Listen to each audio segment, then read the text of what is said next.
பாப்பா.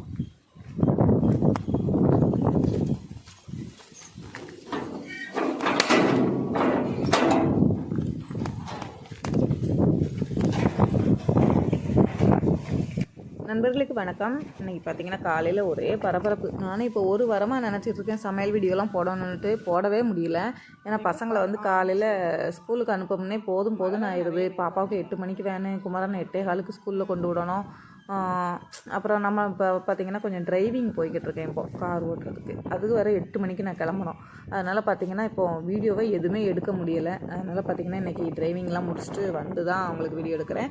8 to 9 வந்து driving time. அதனால் பார்த்திங்கன்னா நம்மளால் ரொம்ப பிஸி. பசங்களெல்லாம் ஸ்கூலுக்கு அனுப்பிட்டு பரபரப்பாக இருக்குது வீடு.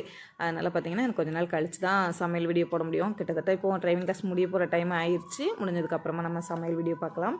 இந்த பலாப்பழம் வந்து டெய்லியுமே பார்த்திங்கன்னா நம்ம வீட்டுக்கிட்ட வருவாங்க ஒரு 10 மணிக்கு. அவங்ககிட்ட வந்து அடிக்கடி பலாப்பழம் வாங்குவோம். நம்ம கோயிலுக்கெலாம் போகிறப்போ ஒரு தடவை வாங்கியிருந்தேருமா, முழு பழம் வாங்கினேன்னு சொன்னேனே, அப்போது அவங்ககிட்ட தான் வாங்கியிருந்தேன். நல்ல பழமாக இருந்தால் கொண்டு வந்து கொடுப்பாங்க. நல்லா பழம் வாங்கி வச்சுட்டு இன்றைக்கி காலையிலே பார்த்திங்கன்னா பசங்க வந்து பணியாரம் வந்து ஒரு 2-3 நாளாக கேட்டுக்கிட்டே இருந்தாங்க. நானும் செஞ்சு தரேன் செய்யவே இல்லை. அதனால் இன்றைக்கி காலையிலே இனிப்பு கொஞ்சம் உரப்பு கொஞ்சம் போட்டிருந்தேன். நல்லா இருந்தது. இனிப்பு பணியாரத்துக்கு வந்து நாட்டு சக்கரை போட்டிருந்தேன். அதனால் ரொம்ப டேஸ்ட்டு கொஞ்சம் வித்தியாசமாக இருந்தது. அச்சுவெல்லம் போட்டால் சூப்பராக இருந்திருக்கும்.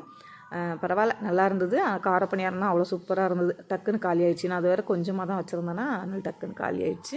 அதான் இன்றைக்கி காலைல டிஃபனும் சாப்பிட்டுட்டு அதுக்கப்புறமா பார்த்திங்கன்னா ஊரில் ரேஷன் போட்டாங்க. அன்றைக்கே போயிட்டு வாங்காமல் வந்துட்டேன். கூட்டமும் இருந்தது. அதுமாதிரி ரேஷன் கார்டை வந்து வீட்டில் வச்சுட்டு போயிட்டேன்னா அதனால் வாங்கலை. இன்றைக்கி பார்த்திங்கன்னா அரிசி, பருப்பு, சீனி இதுதான் கொடுத்தாங்க. எண்ணெய் வந்து காலி ஆகிடுச்சின்னு சொன்னாங்க. அரிசி பார்த்திங்கன்னா நல்லா பொடி அரிசியாக பொன்னி அரிசி மணிக்கு இருந்தது. 1-2 பழுப்பு அரிசி மட்டும் ஊட இருந்தது. மற்றபடி அரிசி சூப்பர் அரிசி. பருப்பு பார்த்திங்கன்னா அப்படி ஒரு பருப்பு நம்ம கடையில் வாங்கினா கூட நல்லா இருக்காது. இது ரொம்ப அவ்வளோ சூப்பரான ஒரு ரேஷன் பருப்பு கிடச்சிது. அதை வாங்கி எடுத்து வச்சுட்டு அரிசியை வந்து வீட்டிலே வச்சுட்டு மற்றதெல்லாம் எடுத்துகிட்டு வரலான்ட்டு வீட்டு உள்ளே தூக்கி வச்சுட்டேன். ஏன்னா வண்டியில் வச்சு கொண்டு வர முடியாது. ஹஸ்பண்ட் எப்போது ஊருக்கு வருவாங்கள்ல, அவங்க எடுத்துகிட்டு வந்துடுவாங்க. அதனால் அதை எடுத்து வச்சுட்டு எல்லாம் பேக் பண்ணியாச்சு. நான் வந்து எப்போவுமே இப்போ சமையலுக்கு வந்து ரேஷன் பருப்பு யூஸ் பண்ணுவேன். கடையில் வாங்குறத விட ரேஷன் பருப்பு வந்து அடிக்கடி யூஸ் பண்ணுவேன். ஏதாவது விருந்தாட்கள்லாம் வராங்கன்னு வச்சுக்கோங்களேன், அவங்களுக்கு மட்டும் கடையில் வந்து பருப்பு வாங்குவேன். ஏன்னா சரி அவங்க என்ன நினச்சிருவாங்களோ, அதுவும் பருப்பு டேஸ்ட்டு குழம்பு நல்லா இல்லைன்னு நினச்சிவாங்களோங்கிறதுக்காண்டி அவங்களுக்கு மட்டும் வந்தாங்கன்னா, விருந்தாள் வந்தாங்கன்னா கடையில் வாங்குவேன். மற்றபடி எல்லாம் பார்த்திங்கன்னா நான் ரேஷன் பருப்பு தான் யூஸ் பண்ணுவேன். நம்ம வாங்குகிற பருப்பு பத்தாது. அப்புறம் அம்மா வீட்டில் வாங்குவாங்கள்ல, அவங்ககிட்டே வாங்கிடுவேன். அம்மா வீட்டில் வந்து ரேஷன் பருப்பு யூஸ் பண்ண மாட்டாங்க. அதனால் பார்த்திங்கன்னா அவங்ககிட்ட கடையிலேருந்து வர ரேஷன் பருப்பும் வாங்கி நான் தான் சமையலுக்கு யூஸ் பண்ணுவேன். உண்மையிலே யாரெல்லாம் சாம்பாருக்கு ரேஷன் பருப்பு யூஸ் பண்ணுவேன்னு சொல்லுங்கள், சூப்பராக இருக்கும். நான் அதான் யூஸ் பண்ணிகிட்ருக்கேன். எனக்கு ரொம்ப பிடிக்கும். அப்புறம் இன்றைக்கி காய் பார்த்திங்கன்னா ரொம்ப கம்மியாகிடுச்சு. நானே இவ்வளோ காய் கம்மியாகும்னு நினைக்கல. ஏன்னா இதுக்கு 3 தடவை இதுக்கு முன்னாடி 3 டைம் பறிச்சிருக்கோம். 3 டைம் பார்த்திங்கன்னா நல்ல ஒரு பெரிய சட்டி நிறையா அவ்வளோ காய் கிடச்சிது. இந்த டைம் பார்த்திங்கன்னா ஒரு சாம்பாருக்கு தான் இருக்கும் போலுக்கு, அவ்வளோதான் காய் மொத்தமே இருந்தது. அதையும் பறிச்சுட்டு கொஞ்சம் விளைஞ்ச காய் இருந்தது, அதையும் பறித்தேன். ஏன்னா அதில் உள்ள அந்த உள்ள பருப்பு இருக்குல்ல, அந்த விதை, அதை போட்டோம்னா சாம்பார் சூப்பராக இருக்கும். அதனால் அதுவும் ஒரு 5-6 காய் பறித்தேன். நிறைய காய் விதைக்கி விட்டுருக்கேன். இன்னும் விதை எடுத்து வைக்கணும். அப்புறம் ஒரே ஒரு புடலங்காய் மட்டும் இருந்தது, அதையும் எடுத்தாச்சு. அப்புறம் பார்த்திங்கன்னா இங்கே வந்து தோட்டத்தை வந்து பார்க்கலான்னு வந்தேன். முருங்கைக்கீரை கொஞ்சம் இருக்கும், முடிச்சுட்டு போகலாம் அப்படின்ட்டு வந்தேன். அந்த இடத்துல சரி சுண்டக்காய் இருக்கும் அப்படின்னு ஆசையாக இருந்தது. சுண்டக்காய் பறிக்கலான்ட்டு போய் பார்த்தோம்னா சுண்டக்காய் செடியே பார்த்திங்கன்னா அவ்வளோ காஞ்சி போயிடுச்சு. அப்படியே நான் காய் கொஞ்சமாவது இருக்கும் அப்படின்ட்டு வந்தால் செடியே பார்த்திங்கன்னா நல்லா பட்டு போயிடுச்சு. ஆனால் தண்ணி இல்லாமலாம் பட்டு போகலை. ஏன்னா இங்கே வந்து தண்ணியெல்லாம் பார்த்திங்கன்னா இப்போ மழை பெஞ்சிட்டே தான் இருக்குது நம்மளுக்கு. மற்ற செடியெல்லாம் பார்த்திங்கன்னா அவ்வளோ பசுமையாக இருக்குது. அந்த ரொம்ப வருஷமாக, அதாவது ஒரு 2 வருஷமாக நிற்கிறதுனாலையோ என்னமோ தெரியல, அது அப்படியே டக்குன்னு காஞ்சிருச்சு. 2 வருஷத்துக்கு மேலே இருக்கும் இந்த செடி. நல்லா நிறைய காய் கொடுத்தது. அப்படி குச்சி குச்சியாக காஞ்சி போயிடுச்சு. ஆனால் பக்கத்துலேயே பார்த்திங்கன்னா இன்னொரு சுண்டக்காய் செடி சூப்பராக தழுத்து இப்போ தான் பூ பூத்துருக்கு. இன்னும் ஒரு 2 வாரத்தில் இதிலேருந்து நம்மளுக்கு காய்கள் கிடைக்க ஆரம்பிச்சிடும். செடி சூப்பராக இருந்தது.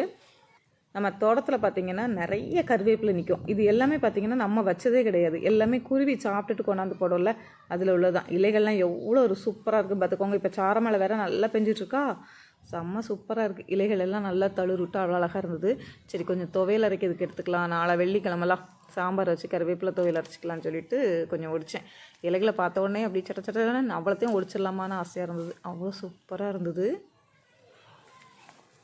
இந்த தோட்டத்தெல்லாம் பராமரித்து நல்லா செடிகளெல்லாம் வச்சா அவ்வளோ சூப்பராக இருக்கும். நம்ம தான் அப்படியே போட்டிருக்கோம். இதுக்கு என்னைக்கு டைம் கிடைக்குதுன்னு தெரியல. ஏன்னா இந்த இடத்த கொஞ்சம் அளக்கணும். அளந்துட்டு அதுக்கப்புறமா தான் நம்ம க்ளீன் பண்ணி இது பண்ணணும். ஏன்னா சுற்றி இருக்கிறதும் அவங்க எல்லாருக்கும் பார்த்திங்கன்னா என்னமோ நம்ம செடிகள்லாம் வைக்கிறப்போ அவங்க இடத்துக்குள்ள கொண்டு ஆக்கிரமிக்கிறோமோ அப்படின்னு நினைக்கிறாங்க.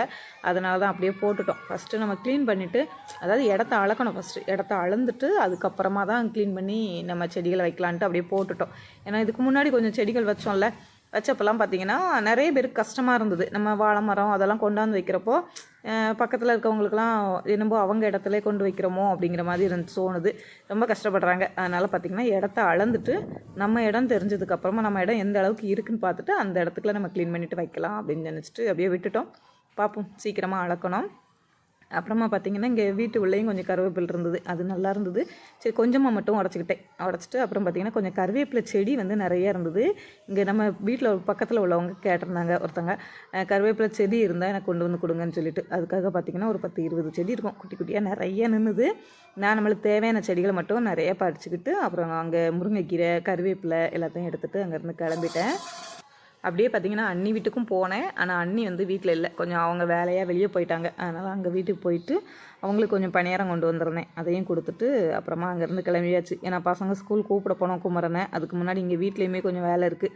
அதனால் உடனே கிளம்பி வந்துட்டேன். அவரைக்காய் தான் நான் நிறைய இருக்கும் அப்படின்னு சொல்லி யோசித்தேன். இங்கே பாருங்கள் எவ்வளோ கம்மியாக இருக்குதுன்னு சொல்லி. இதிலே பார்த்திங்கன்னா நிறையா காய் வந்து கொஞ்சம் அந்த நோய் விழுந்த மாதிரிக்கும் இருந்தது. சரி இன்றைக்கி இவ்வளோ தான் போலுக்கு அப்படின்னு சொல்லிட்டு இன்றைக்கி நாளை வெள்ளிக்கிழமை சாம்பார் வைக்கிறதுக்காகவும் அதையும் பிடுங்கிட்டு கொஞ்சம் ஒரே ஒரு புடலங்க இருந்தது, அதையும் எடுத்தாச்சு. கருவேப்பிலை தான் அப்படியே தளன்னு பார்க்குறதுக்கே அவ்வளோ சூப்பராக இருந்தது. முருங்கைக்கீரை பார்த்திங்கன்னா நாளை சாம்பாருக்கும் உருவி போட்டுக்கலாமா, அதனால் அவ்வளோதான். ஒரு வாங்கின ரேஷன் பொருட்களையும் எடுத்துகிட்டு கொஞ்சம் கீரை அதெல்லாம் பிடுங்கிட்டு இப்போ வீட்டுக்கு கிளம்பியாச்சு. பசங்க இப்போ ஸ்கூல் போயிட்டு வந்துடுவாங்களோ, அதுக்குள்ளே போய் வீட்டில் கொஞ்சம் வேலை இருக்குது, அதையும் முடிக்கணும். அதனால் இந்த வீடியோவை நான் இதோட முடிச்சுக்கிறேன். பாய்.